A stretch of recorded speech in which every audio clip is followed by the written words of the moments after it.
Election commission നിഷ്കർഷിക്കുന്ന വിധം നടത്തേണ്ട തെരഞ്ഞെടുപ്പ്.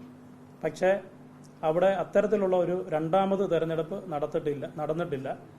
അതുമാത്രവുമല്ല, ഇലക്ഷന് രണ്ടാളുകൾക്ക് തുല്യ വോട്ട് കിട്ടുകയാണെങ്കിൽ അതിൽ നെറുക്കെടുക്കുന്നയാളെയാണ് അധ്യക്ഷൻ അല്ലെങ്കിൽ ഉപാധ്യക്ഷ സ്ഥാനത്തേക്ക് തിരഞ്ഞെടുക്കുക.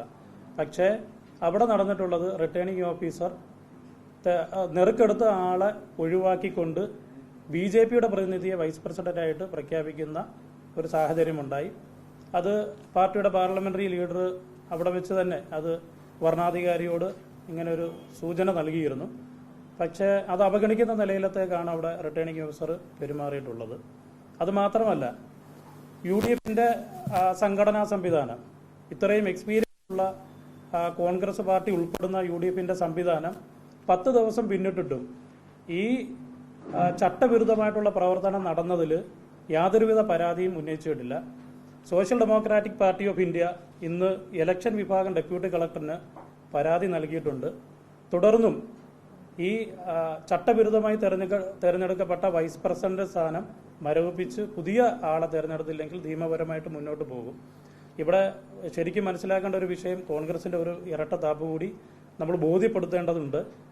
അന്ന് രാവിലെ നടന്ന 27-ാം തീയതി രാവിലെ നടന്ന പ്രസിഡന്റ് സ്ഥാനത്തേക്കുള്ള തെരഞ്ഞെടുപ്പിൽ social democratic party of India അവിടെ ഒരു സുസ്ഥിര ഭരണം നടക്കണമെന്നുള്ള ആഗ്രഹത്താൽ, അതിന്റെ ഒരു താല്പര്യത്താൽ അവിടെ UDFന് വോട്ട് നൽകി UDFന്റെ ആളെ വിജയിപ്പിക്കുന്ന ഒരു സാഹചര്യമുണ്ടായി.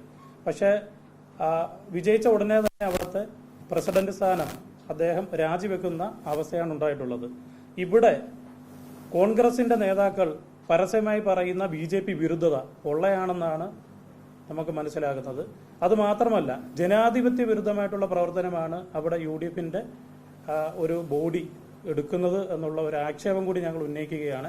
അതിന്റെ കാരണം, ജനങ്ങളാൽ തെരഞ്ഞെടുക്കപ്പെടുന്ന വോട്ടർമാരെ കബളിപ്പിക്കുന്ന രീതിയിൽ ജനങ്ങളാൽ തെരഞ്ഞെടുക്കപ്പെടുന്ന ജനാധിപത്യ സംവിധാനത്തിലൂടെ വരുന്ന ജനപ്രതിനിധികൾ നൽകുന്ന വോട്ടുകൾ തിരസ്കരിച്ചുകൊണ്ട് BJPയുടെ ആൾക്കാരെ ഈ പറയുന്ന അധ്യക്ഷൻ അല്ലെങ്കിൽ ഉപാധ്യക്ഷ സ്ഥാനത്തേക്ക് എത്തിക്കാനുള്ള ഒരു ഇടപെടലാണ് അവിടെ കോൺഗ്രസിന്റെ നേതൃത്വം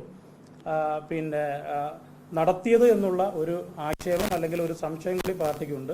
അതിനുശേഷം അത് ഊട്ടിയുറപ്പിക്കുന്ന ഒരു സാഹചര്യമാണ് ഈ ഉപാധ്യക്ഷ തെരഞ്ഞെടുപ്പിന് ശേഷം 10 ദിവസം പിന്നിട്ടിട്ടും അവർക്ക് ഇതുവരെ ഈ ഒരു നടപടിയിൽ, ചട്ടവിരുദ്ധമായിട്ടുള്ള നടപടിയിൽ യാതൊരുവിധ പരാതികൾ ഉന്നയിക്കാൻ വേണ്ടി സാധിച്ചിട്ടില്ല. പരാതി രേഖാമൂലം കൊടുത്തത് ഇന്നാണ്. അന്ന് തന്നെ റിട്ടേണിംഗ് ഓഫീസറോട് പാർലമെന്ററി പാർട്ടി ലീഡർ അല്ല, അവർ രണ്ടുപേരും മത്സരിച്ചല്ലോ. രണ്ടുപേരും മത്സരിക്കുകയും ചെയ്തു.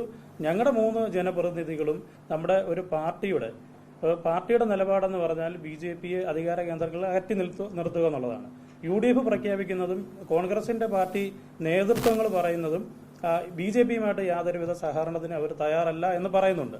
അതിന്റെ അടിസ്ഥാനത്തിലാണ് ഒരു സുസ്ഥിര ഭരണം എന്നുള്ള നിലയിൽ പ്രസിഡന്റ് സ്ഥാനത്തേക്ക് നമ്മൾ വോട്ട് ചെയ്തിട്ടുള്ളത്.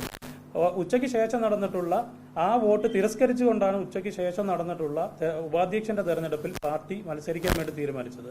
ആ മത്സരിക്കാൻ വേണ്ടി തീരുമാനിക്കുമ്പോൾ ഈ ചട്ടലംഘനം നടന്ന ആ സമയത്ത് തന്നെ നമ്മുടെ പാർലമെന്ററി പാർട്ടി ലീഡർ വരണാധികാരിയോട് ഇത് ബോധിപ്പിക്കുകയുണ്ടായി. പക്ഷെ അദ്ദേഹം അത് അവഗണിച്ചു. അദ്ദേഹം ഇങ്ങനെയാണ് അത് നടത്തുന്നതെന്നുള്ള ഒരു നിലപാടാണ് വന്നിട്ടുള്ളത്. നറുക്ക് എടുത്തയാള് ശരിക്കും പറഞ്ഞാൽ ചട്ടപ്രകാരം അദ്ദേഹമാണ് വൈസ് പ്രസിഡന്റ് സ്ഥാനത്തേക്ക് വരിക. പക്ഷെ അത് മാറ്റി നിർത്തുമെന്ന് വരണാധികാരി നേരത്തെ പറഞ്ഞിരുന്നു, എടുക്കുന്ന ആളെ ഒഴിവാക്കും.